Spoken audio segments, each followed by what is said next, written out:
제가 이야기할 주제는 마음의 청정을 얻는 육념수행법을 말씀을 드리도록 하겠습니다.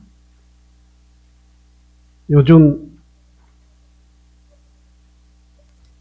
출발은 유럽에서부터 서양에서부터 출발을 했습니다마는 탈종교화 현상이라고 하는 종교 생활을 신행 생활을 하지 않는 그러한 그 세계적인 흐름이 있습니다.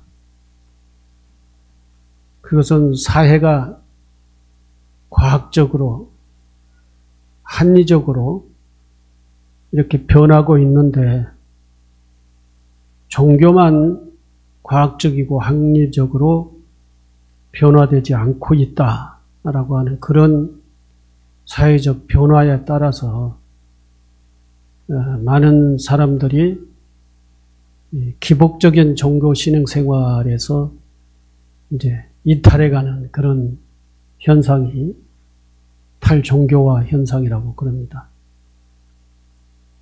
그 전에도 제가 말씀을 드렸습니다마는 제가 2004년도에 서유럽 배낭여행을 한 달간 했을 때에 그때 겪었던 일입니다. 20년 전입니다. 그때에 유럽의 교회나 성당에는 벌써 이미 그 큰 교회 성당이 다 텅텅 비었고 일요일마다 그 교회에 가보면은 우리 법당식으로 얘기하면은 이 부처님 앞에 상단 앞에 조금 이렇게 한 단체가 모여가지고 예배 보는 것을 볼 수가 있었습니다.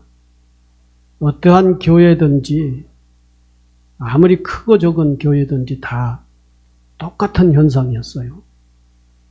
그래서 가이드에게 물어봤더니 왜 저렇게 이 큰 교회가 또 서양은 모두가 다 기독교, 천주교 1세기인데 저렇게 그 집회를 참여하지 않느냐, 조금밖에 참여하지 않느냐 하니까 몇 년 전부터 벌써 서양의 젊은 사람들, 이런 사람들이 신행생활을 하지 않는다는 거예요. 그 크리스마스 날 같은 그런 연중 행사는 문화적으로만 향유를 하지 실제 신앙적으로 받아들여서 신행생활을 하지 않는다. 그런 얘기를 들었어요. 그래서 그때 제가 여행하기 전에도 그런 얘기를 들었습니다. 앞으로 미래 사회는 기복 신앙의 형식은 다 퇴조할 것이다. 기복 신앙의 형식이라고 하는 것은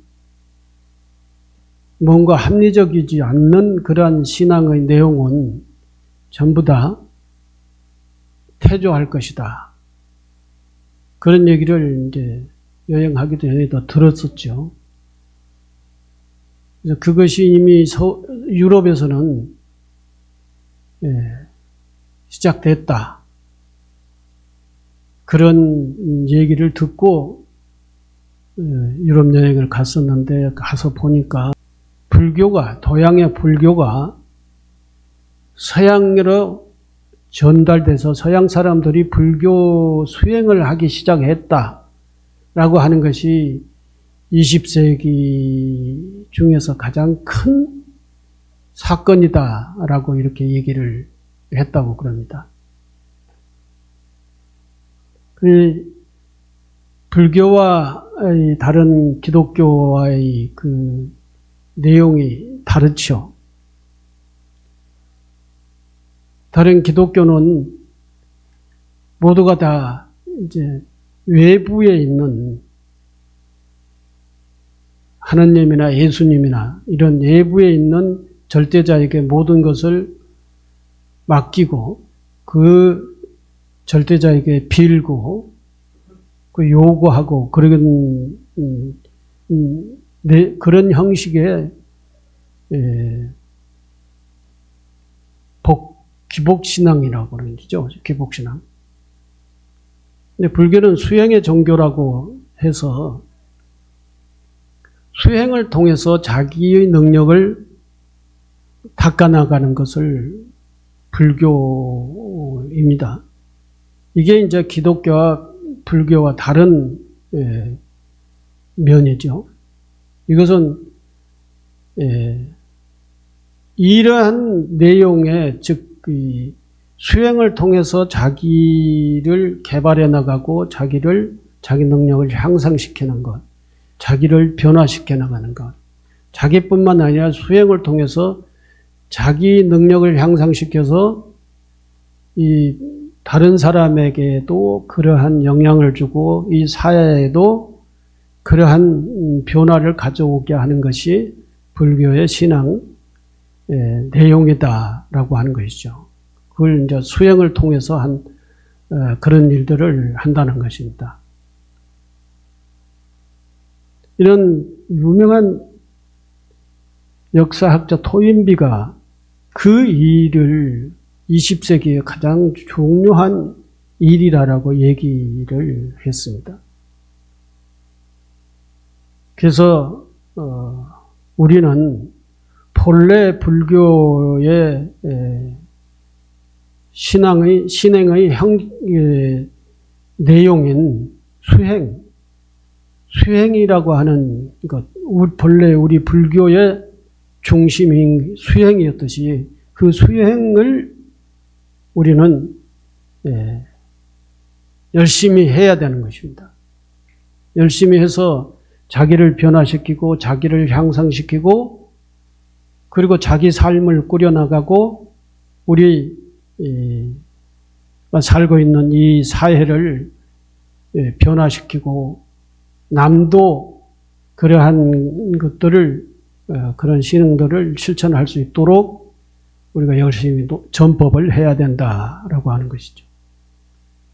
그런 의미에서 오늘은 마음의 청정을 얻는 용념수행법이다.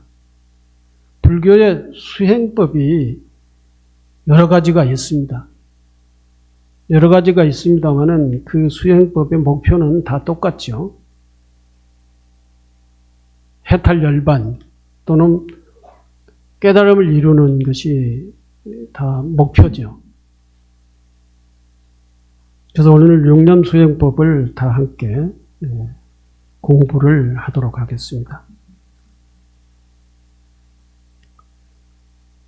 먼저 주보를 참고해 주시기 바랍니다. 마음의 청정을 얻는 용념수행.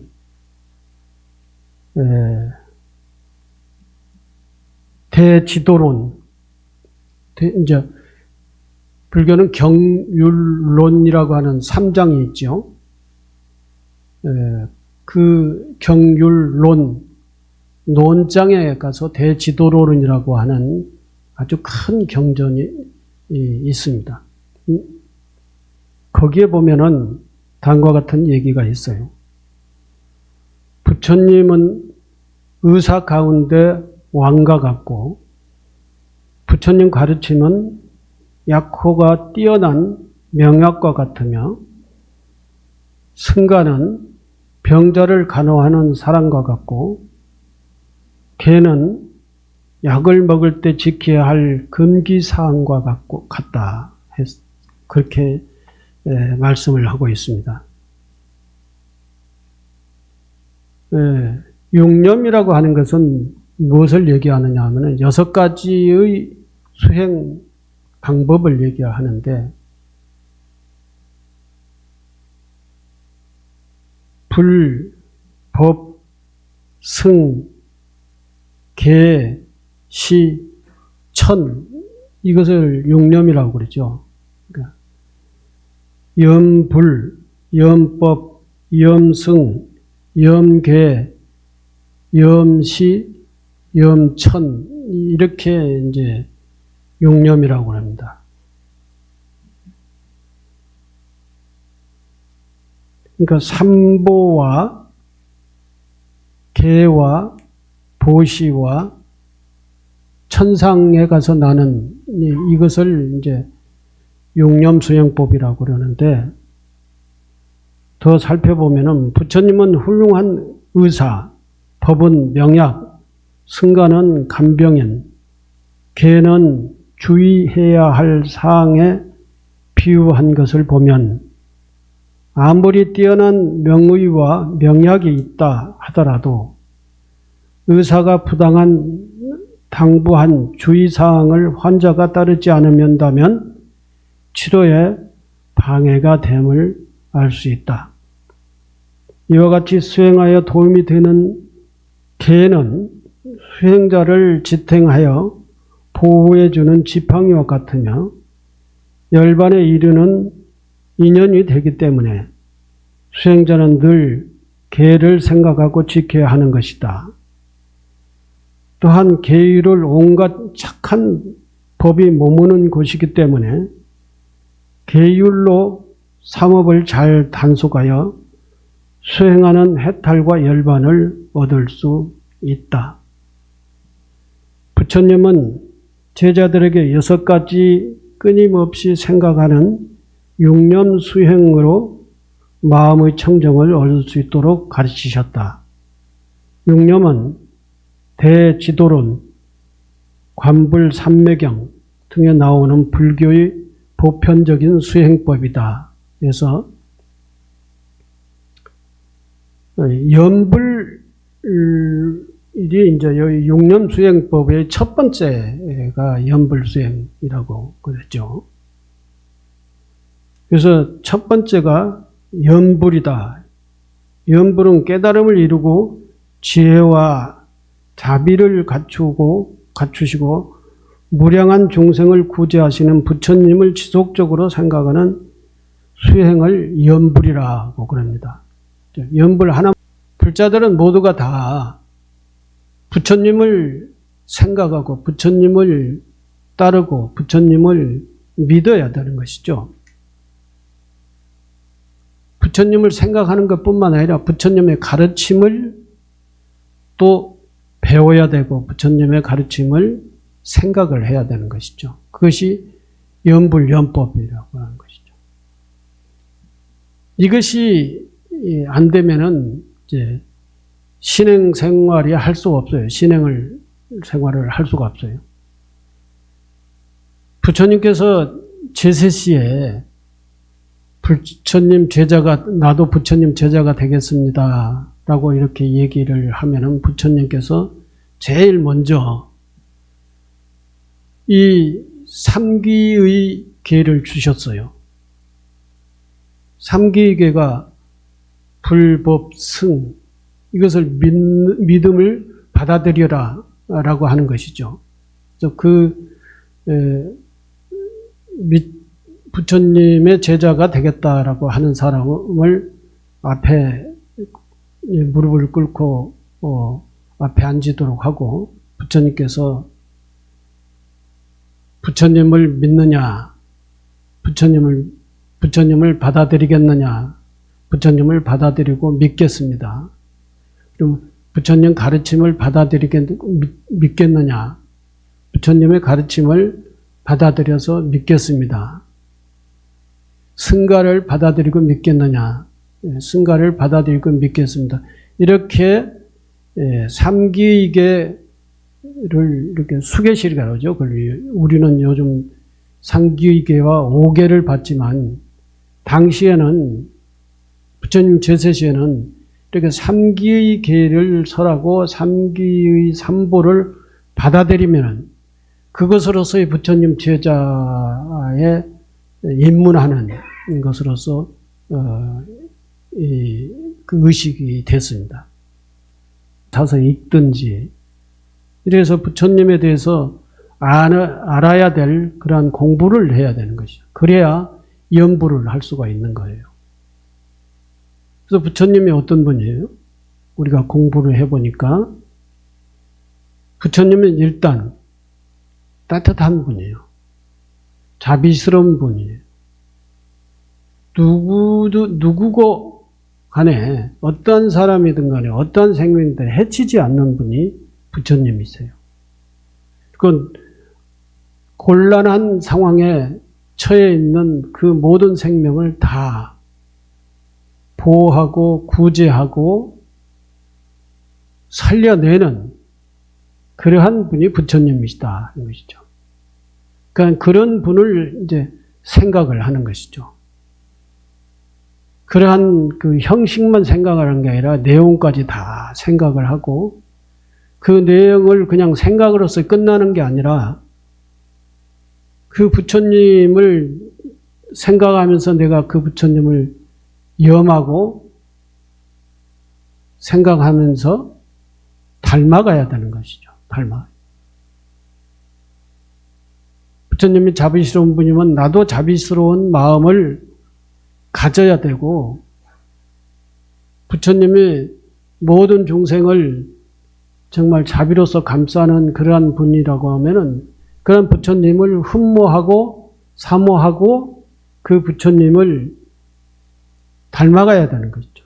이것이 염불 수행이에요.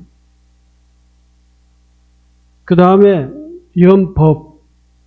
염법은 부처님의 가르침을 받아들이는 거죠.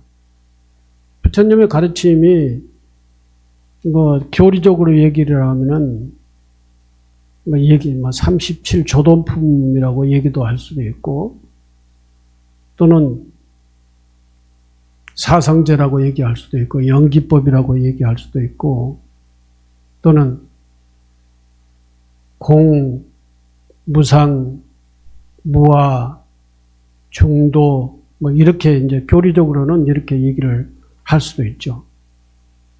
또 그런 교리든지 부처님의 가르침을 구체적으로 배워서 그것을 생각을 하는 겁니다. 불법, 염승, 염법, 염불, 염법, 염승 하면은 부처님을 생각하고 부처님 가르침을 생각을 하고 그리고 승은 스님들을 생각을 하는 것이죠.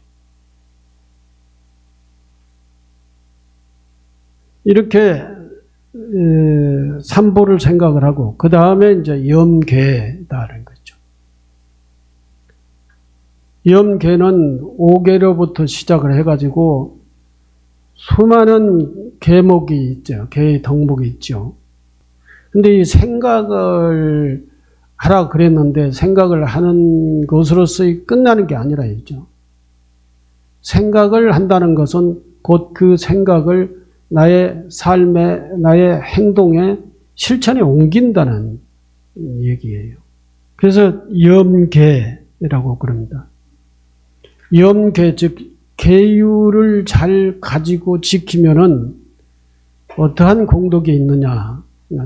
나의 삶의 청정성을 확보할 수가 있어요. 사람은 여러 가지의 그 고통과 질병이 있습니다. 여러 가지 고통과 질병이 있는데 그 원인이 뭐냐? 그 원인은 무슨 여러 가지 원인이 있을 수가 있죠.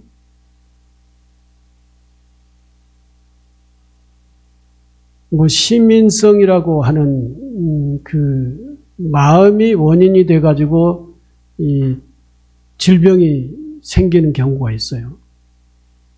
근데 그 마음의 원인이 될 때는 그 마음이 고통스럽고 복잡하고 마음이 탁하는 그러한 상태일을 때 그 마음이 원인이 돼가지고 우리 몸에 질병이 생기는 게 있습니다. 신경성 위장병, 신경성 무슨 병, 뭐 이러잖아요. 이것은 마음의 원인이 돼가지고 우리들에게 이제 몸에 질병을 일으키는 것이죠. 근데 이 계를 잘 지키면은 이러한 마음의 원만성, 청정성을 유지할 수 있기 때문에 그 마음의 원인이 돼가지고 우리 몸에 병이 생길 수가 없어요. 우리가 이제 행복하게 잘 산다라고 하는 그 내용이 바로 이런 마음의 건강과 몸의 건강, 삶의 건강, 또 마음의 청정과 몸의 청정, 삶의 청정성, 마음의 원만과 또는 삶의 청정성, 몸의 원만성, 이런 것을, 그러니까 원만, 청정, 이제 건강, 이러한 것들이 우리 삶에 확보가 돼야 우리가 건강해지고 우리가 행복해질 수가 있는 거예요. 그러려면은, 그러한 그 행복을 추구하려면은 이 육념법을 닦아야 된다라고 하는 것이죠. 자비스러운 부처님을 생각하고 원만한 부처님을 생각을 하고 그리고 그 부처님의 가르침을 열심히 생각을 하고 부처님의 가르침을 실천해 삶에 실현을 하고 그리고 염승, 승가라고 하는 것은 부처님의 가르침을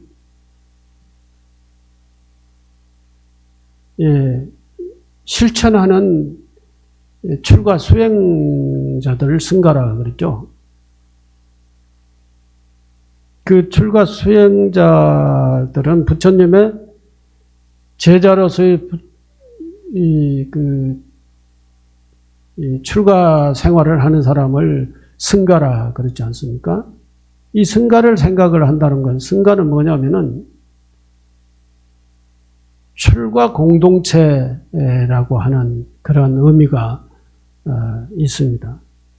출가 생활을 하는 사람들은 전부 다 출가 공동체적 삶을 살아야 돼요. 틱나탄 스님이 아주 유명한 말씀을 하셨어요. 우리는 부처님이 이 세상에 태어난다는 것은 어느 한 개인이 열심히 수행을 해서 깨달음을 이루어 부처님이 이 세상에 태어난다고 이렇게 생각을 했는데 틱나탄 스님의 새로운 부처님의 모습을 제시를 했습니다. 미래의 부처님은 30 이상 80 정호를 갖춘 그러한 하나의 개인으로서의 오시는 것이 아니라 공동체적 모습으로 오신다 그랬어요. 공동체적. 공동체라고 하는 것은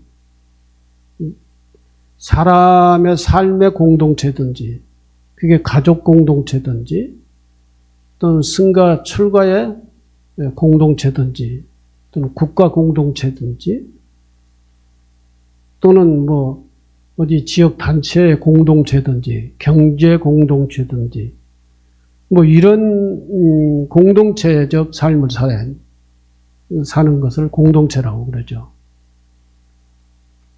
공동체적 삶을 안 사는 삶이 어떤 삶이냐면은 요즘 딱 우리 정치권을 보면은 그것은 공동체의 반대로 가고 있는 거예요. 화합을 하지 않고 늘 상대방을 공격을 하고 상대방을 헐뜯고 어떠한 우리나라를 발전된 모습, 발전된 목표를 향해서 가는 게 아니라 말은 발전된 모습으로 끌고 가겠다 하지만 전부가 다 그 속에서는 자기 것만 챙기는 거죠. 이래서 나라는 계속적으로 후퇴하는, 발전해서 후퇴하는 그러한 곳으로서의 가고 있는, 나락으로 떨어지고 있는 그러한 것이 이제 공동체가 아니다라는 것이죠. 공동체의 정반대로 가는 것이죠. 국가 공동체는 이 정치가 잘 되면서 경제든지 문화든지 종교든지 일반 서민의 삶이든지 모두가 다 이걸 잘 이끌어가야 돼요. 민생을 잘 평화롭게 이끌어가야 되는데 이게 전부 다 자기의 이해관계만 얽매여가지고 싸우고 있으니까 이게 전부 다 엉망이 된단 말이죠. 이것이 비공동체라는 거죠.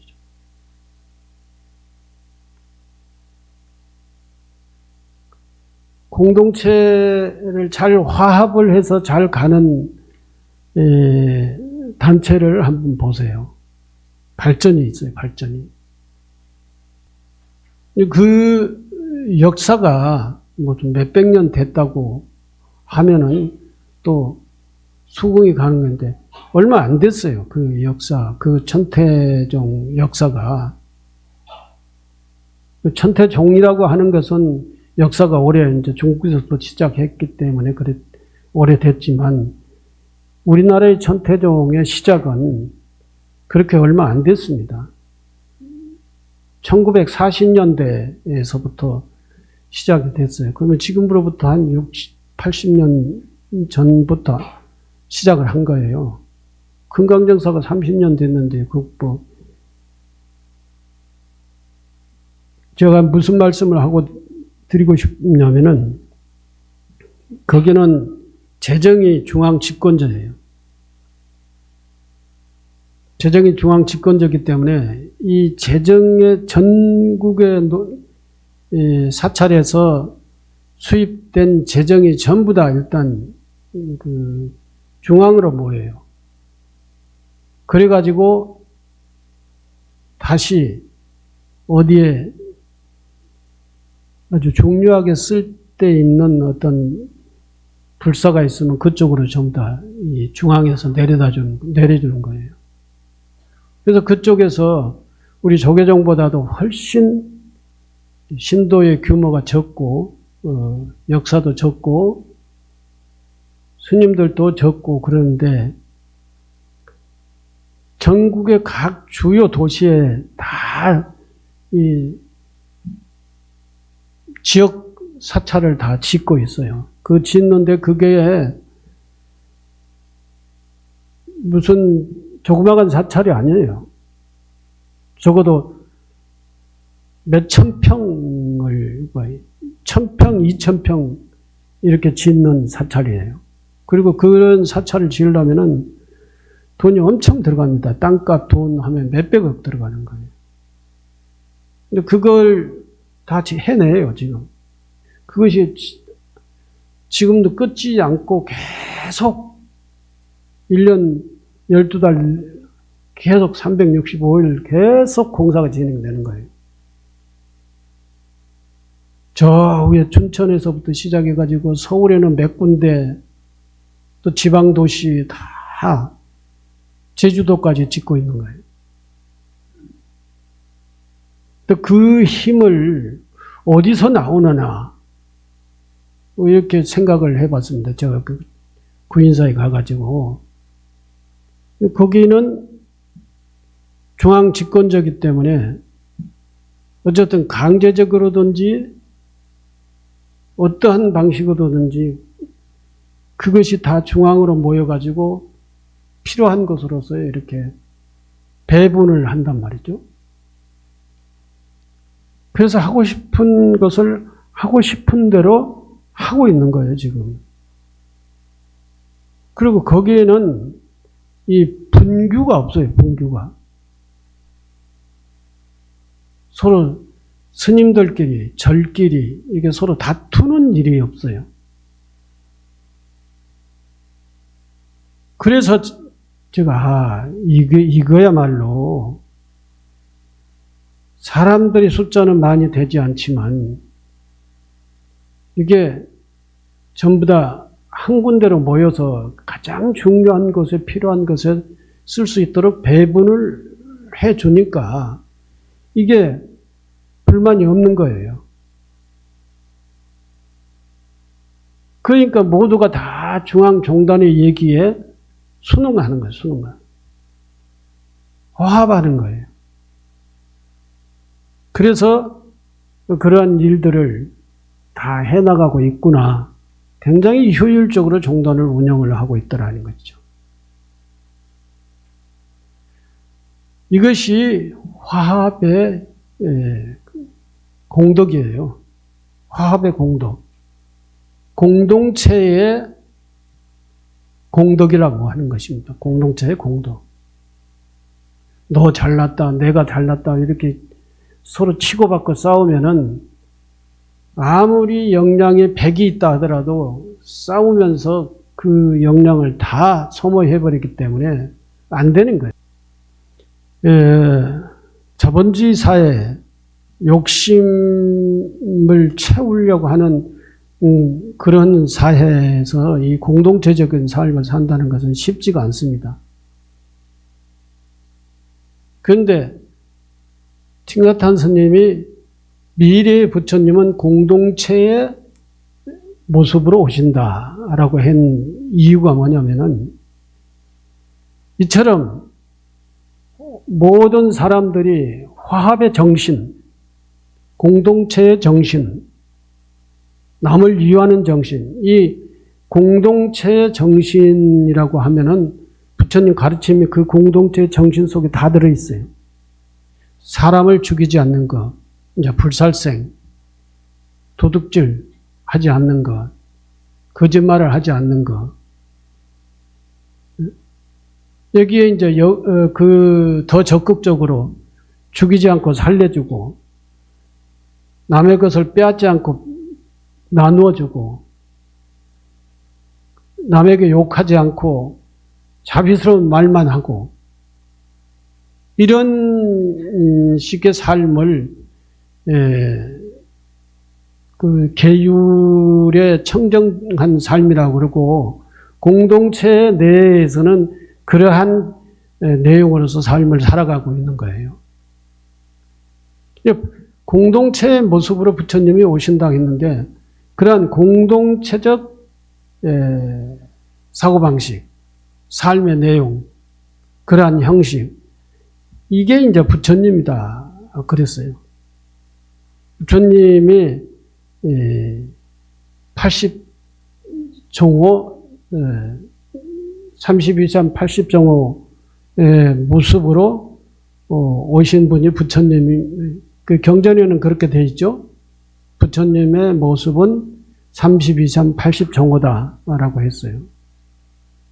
그 각자의 이 신체의 내용이 어디는 정상 6개가 있고 또 미간 100호가 있고,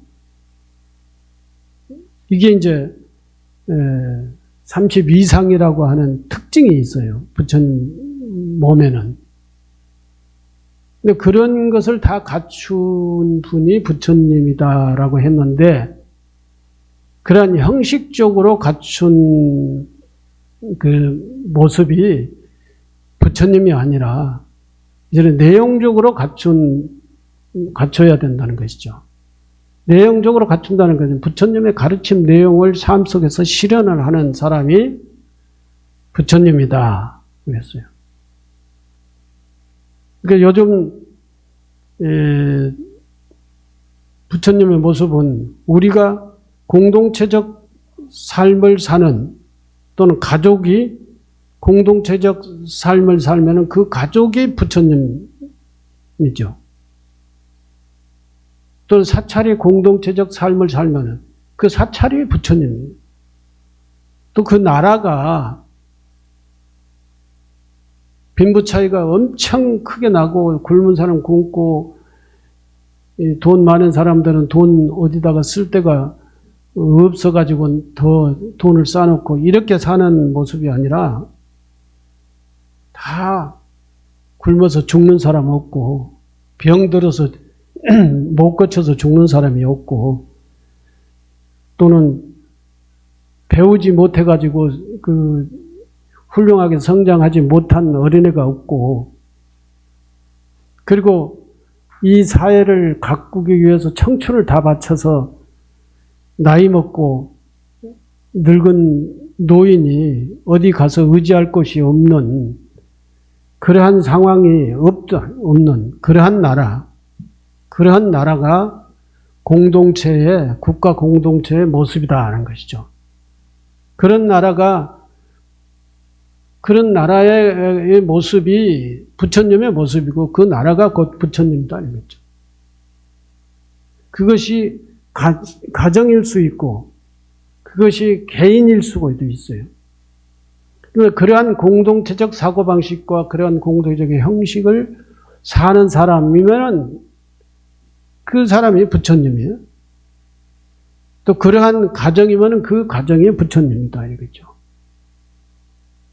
이런 부처님이 되기 위해서는 염불, 염법, 염승, 염계 이런 수행을 해야 되는 거예요. 이러한 수행을 열심히 하다 보면은 그러한 공동체적 사고방식과 삶의 형식을 취할 수밖에 없는 거예요. 염시 베풀어 주는 거죠. 염천은 마지막에 염천은 뭐냐면은 천상에 가서 태어난다라고 하는 거예요. 이렇게 사는 사람들은 천상에 가서 태어난다라고 이런 내용인데 사실 이 염천이라고 하는 것은 구경열반이에요. 구경열반. 해탈한 사람. 깨달음을 이룬 사람이래요. 염천이라는 건 깨달음을 이렇게 해야 이런 육념 수행을 잘 닦아서 자기 혁신과 자기 변화를 가져와야 마지막에 6번째에 구경열반, 즉 깨달음을 이루는 그러한 부처가 될 수가 있다. 그랬죠. 여기에는 구경열반, 천상을 얻는 것은 인과를 믿고 계를 잘 지키는 것이며 또한 삼보의 자비심과 지혜를 잘 닦아 그 공덕으로 천상의 세계에 태어나기를 생각하는 수행이다 라고 하는 것입니다. 근데 사람들이 전부 다 지옥에 태어나려고 생각을 하지 않지 않습니까? 전부 다 천상에 태어나려고.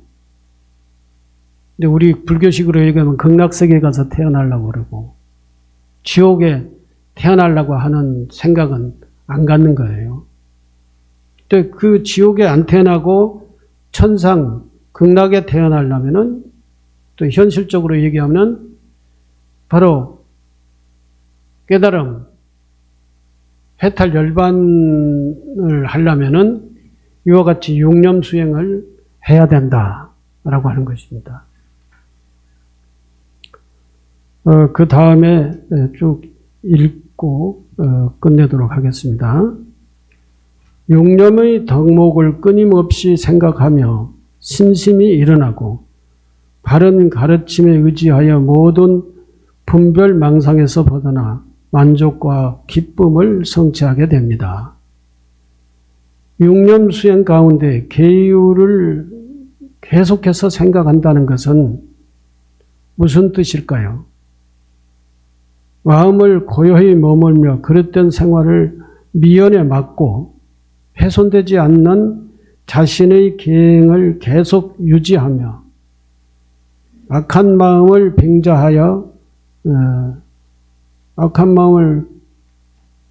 방지하여 해탈 열반에 이르는 수행입니다. 어느 누구한테도 비난받지 않고 오히려 대중들에게 칭찬받는 것입니다. 염계 수행을 지속하면 제가자든 출가자든 허물이 없어지고 악업에서 벗어나 탐욕과 사견을 버리는 덕을 쌓게 됩니다. 이러한 개의 덕목을 계속해서 생각하여 수행에 도움이 되기 때문에 개수념이라 합니다. 육념 수행을 6가지 덕목을 하나하나 생각 끊임없이 잊지 않고 수행한 공덕으로 삼보에 대한 믿음이 더욱 깊어지고 희월과 기쁨이 커지며 자비와 지혜를 구족한 이들과 함께 살게 되고 삿된 생활에서 벗어나 대자유인으로의 행복하게 살 수 있습니다. 라고 합니다.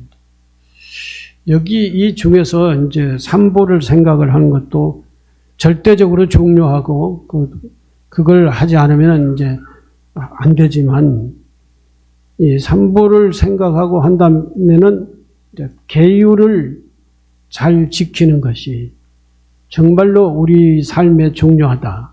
계율은 청정성 그리고 원만성 이런 것들 청정 원만을 이룰 수 있는 것이 계율을 잘 지키는 것이다. 그래야 다른 이 덕을 쌓는 거예요.